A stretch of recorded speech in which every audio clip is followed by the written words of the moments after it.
Ինձ թվում է ինքը չի էլ հասկացել հիմա ինքը որտեղ է գտնում, որովհետև ինքը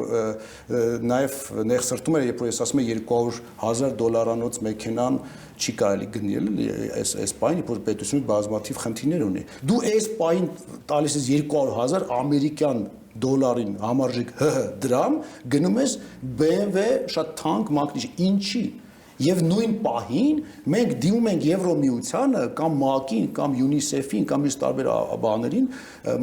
կազմակերպություն, որպեսզի իրանք մեզ գրանտ տան, ինչ որ գումարներ նվեր տան, որ մենք մանկապարտեզները վերանորոգենք,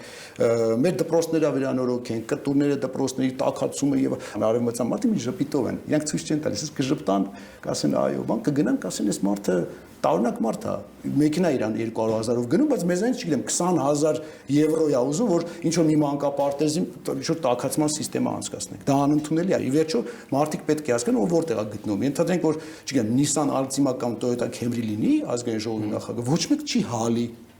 բացարձակ։